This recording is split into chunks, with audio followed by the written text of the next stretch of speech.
De repente, Gweni Alatipov dijo: ya veo que la superficie de la Luna es plana. Es plana. Y después añadió: es maravillosa.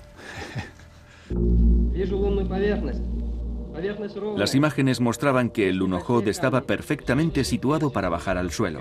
No había obstáculos frente a las ruedas de titanio y aluminio. Se dio la orden de proseguir. En aquel momento, Gweni Alatipov, que estaba controlando el vehículo, tenía unas pulsaciones de 140. Gweni nunca había reaccionado así anteriormente. Respondiendo a una orden transmitida a 400.000 kilómetros a través del espacio, el lunokhod descendió a la superficie. 16 meses después del histórico paseo de Neil Armstrong, aquel sería un momento de triunfo para los ingenieros soviéticos. El lunokhod descendió a la superficie. Luego avanzó de 5 a 10 metros. Cuando se paró, vimos las marcas que había dejado sobre la superficie lunar. Era fantástico, un auténtico cuento de hadas. En Leningrado, Alexander Kemuryan había sufrido una operación quirúrgica muy delicada. Uno de los padres del pequeño Robert tendría que seguir sus pasos desde el hospital. Estaba en la habitación con Kemuryan. Lo vi todo con lágrimas en los ojos. Fue un triunfo total. Habíamos puesto grandes esperanzas en el proyecto. Yo no había tomado vacaciones en 3 años. El Centro Espacial de Simferopol, en Crimea, dio la orden de desplegar la antena helicoidal y abrir la tapa del panel solar. No habría cosmonautas soviéticos en la Luna, pero en su lugar estaba un vehículo con un acabado perfecto que respondía a las órdenes que le enviaban desde una remota Unión Soviética.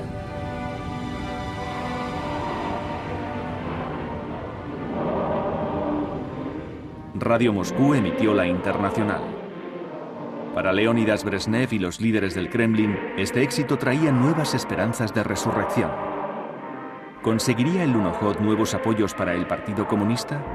Aunque la prensa internacional alabó el éxito del rover, su aplauso se dirigió sobre todo hacia el genio de los ingenieros y científicos rusos. Era un vehículo único. A los americanos ni siquiera se les había ocurrido algo así. Si lo hubiéramos lanzado un poco antes, puede que nos hubiéramos sentido mejor, pero esa no era la cuestión. A principios de los años 70 empezaron a poner vehículos automáticos lunokhod en la Luna. Un hecho similar no volvería a repetirse hasta que los Estados Unidos pusieron en 1996 y 97 el Mars Pathfinder en superficie marciana. El acontecimiento se celebró en los 11 usos horarios de la Unión Soviética. En Simferopol se dejó sentir el estrés acumulado entre los operadores del vehículo. Pegados a sus pantallas, tenían que evitar cualquier caída inesperada en la superficie lunar. Después de recorrer 20 metros, detectaron un problema grave. Las cámaras de guiado estaban demasiado bajas. Tenían la visión de una persona agachada. Era imposible ver claramente piedras o cráteres. Un lunokhod con visibilidad limitada recorrió otros 10 metros y cundió el pánico entre el equipo. El rover había desaparecido en un cráter. La temperatura dentro del lunokhod se elevó alarmantemente. Tenían que cortar enseguida la alimentación. Aquel no era el procedimiento planeado, pero no querían arriesgarse a perder el vehículo. Decidimos cortar todos los mecanismos de seguridad y hacer que el lunokhod girara a la derecha. Estabilizamos el motor. Cerramos la tapa del panel solar y tratamos de sacarlo del cráter. El lunokhod respondió perfectamente a los controles por radio enviados desde Simferopol. Puso marcha atrás y el animal cibernético extraterrestre obedeció dócilmente las órdenes del operador.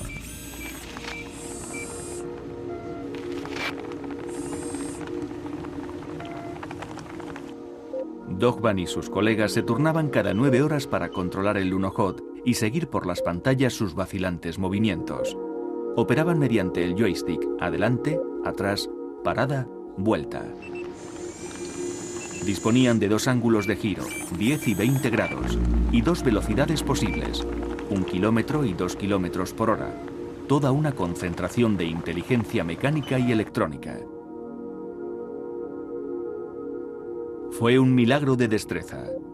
Dogvan y sus colegas tenían que anticipar constantemente las órdenes que transmitirían, pues el vehículo se manejaba bajo unas condiciones técnicas muy duras. La imagen lunar de las pantallas se refrescaba solo cada 10 segundos, mientras tanto, línea por línea, era fija.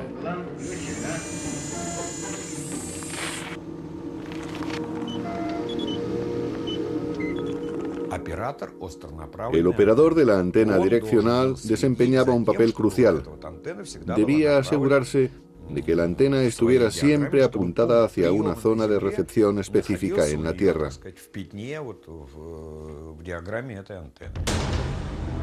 El Lunokhod llevaba numerosas innovaciones científicas. Estaba equipado con un espectrómetro, un telescopio de rayos X y detectores de rayos cósmicos. Transmitía mucha y muy valiosa información a la Tierra. La novena rueda era libre y medía las distancias recorridas. Mediante el penetrómetro, el vehículo medía la densidad del suelo lunar, igual que hubiera hecho un cosmonauta. Después de unos días, el rover casi había establecido una rutina sobre la Luna. De repente ocurrió una catástrofe. El Lunokhod había caído en un cráter. Por alguna razón desconocida, Guenia dio una orden para parar el vehículo, pero en lugar de pulsar el stop, cambió de la segunda a la primera marcha y el Lunokhod siguió hacia adelante. De repente pareció que el vehículo pasaría sin problemas por el cráter.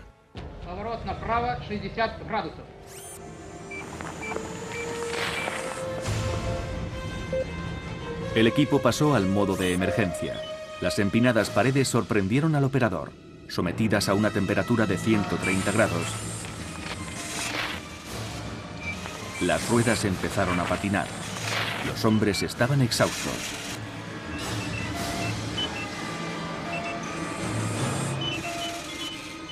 Después de 9 largas horas de arriesgadas maniobras, el rover, que ya daban por perdido, salió del cráter. Pasados 14 días terrestres, el rover fue hibernando para resistir temperaturas de 170 grados bajo cero durante la noche lunar de 2 semanas de duración. Tan pronto como llegó la noche lunar, nos fuimos a tomar un descanso. Después empezamos a analizar los datos que habíamos anotado en nuestros cuadernos. No salimos de allí hasta que terminamos todos los informes técnicos y científicos. El Lunokhod, que inicialmente fue diseñado para operar durante 90 días, pudo trabajar unos 11 meses, viajando casi 11 kilómetros. Realizó con éxito todas las misiones científicas asignadas y transmitió más de 20.000 imágenes de la superficie lunar y efectuó 500 pruebas y análisis completos de muestras del suelo. Fue un gran éxito para la astronáutica soviética.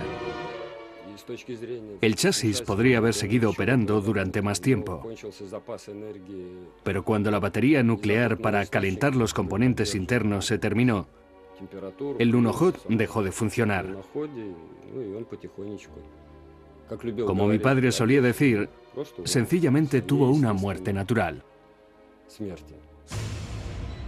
Condecorado con la Orden de Lenin por el éxito del Lunokhod, Alexander Kemurjan siguió siendo un desconocido en Occidente. Pero más allá del telón de acero, el éxito no sorprendió a los investigadores franceses que trabajaron en el programa espacial soviético durante años. A finales de 1972, el Instituto Lavochkin había construido un segundo Lunokhod. El nuevo vehículo llevaba más equipo científico que su predecesor. Las videocámaras estaban colocadas más alto para conseguir una mejor visión. El objetivo principal, utilizando un láser de fabricación francesa, era medir la distancia entre la Luna y la Tierra con un margen de error de 3 metros. Un experimento conjunto ha sido realizado por especialistas soviéticos y franceses. Se instalaron medidores de distancia por láser en el gran telescopio del Observatorio Astrofísico de Crimea, algo muy importante para estudiar la estructura de la Tierra. En enero de 1973, la Unión Soviética consiguió un nuevo éxito. El Luna 21, con su carga, el Lunokhod 2, alunizó suavemente en el mar de la Serenidad. El objeto de la medición franco-rusa de la distancia entre los dos astros era ayudar a predecir la actividad volcánica y los terremotos, así como conocer la deriva continental. El 9 de mayo de 1973, el Lunokhod estableció un nuevo récord al viajar 37 kilómetros. Después, al cabo de 4 meses, acabó deteniéndose, al igual que su predecesor, enmudeció para siempre. Al operar 2 rovers en la Luna, los ingenieros soviéticos evitaron una derrota humillante ante Estados Unidos. Consiguieron un éxito que fue repetido durante años por la propaganda soviética. Sin embargo, los hombres que lo habían hecho posible permanecieron en la sombra mucho tiempo, hasta que la historia acabó por recordarlos. Todo era absolutamente secreto. La preparación y la documentación de la construcción habían permanecido en secreto. ¿Quién había realizado todo el trabajo en la Unión Soviética? Era una información reservada. ¿Quién era Korolev? Solo lo supimos al día siguiente de su muerte. ¿Quién era Babakin? Lo supimos al día siguiente de morir. Así se vivía en la Unión Soviética. Era la Guerra Fría. Durante más de 10 años, Alexander Kemurjan había permanecido en la oscuridad. Pero la experiencia de este hombre brillante y de su equipo no permanecería en el olvido. Chernóbil, primavera de 1986. ¿Podría Moscú dominar el desastre que siguió a la explosión del reactor número 4? La Unión Soviética envió a sus bomberos, pilotos de helicóptero, soldados y obreros a las ruinas de la central nuclear. Aquellos hombres, conocidos como los liquidadores, arriesgaron sus vidas vistiendo trajes protectores inadecuados para limpiar los residuos nucleares. En las ruinas de Chernóbil se debía detener una reacción nuclear descontrolada y limpiar las superficies contaminadas. Fue entonces cuando las autoridades moscovitas recordaron aquel pequeño vehículo de control remoto. Kemurjan fue llamado urgentemente a Moscú. Le dieron 3 meses para construir un vehículo teleguiado que pudiera limpiar los mortíferos residuos arrojados por la explosión sobre el tejado del reactor número 3. Había que salvar vidas. Alexander Kemurjan asistió a una reunión con muchos directivos de las compañías relacionadas con la defensa nacional. Tenían que encontrar soluciones urgentemente. En cuanto regresó, nos preguntó, ¿cómo podríamos ayudarles? ¿Qué podemos hacer?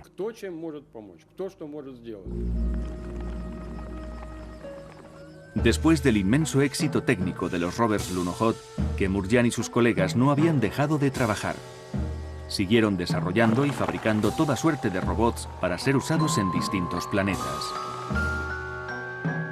Con su enorme experiencia, el equipo de Transmash desarrolló una nueva versión del Lunokhod, un vehículo en miniatura de 6 ruedas llamado STR-1.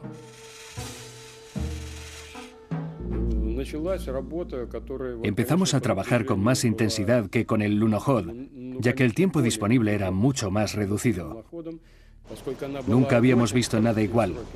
En cuanto el STR-1 fue diseñado, ya estaba casi construido al cabo de una semana y pudimos ver el chasis metálico frente a nosotros. El STR-1 era un bulldozer de titanio totalmente automatizado. Las ruedas con relieve se hicieron cortando bloques macizos de una aleación metálica y podrían desplazarse sobre el tejado roto. Al igual que con el Lunokhod, se construyó una pista con residuos sueltos para probar el bulldozer, que estaba equipado con un sistema especial de control remoto.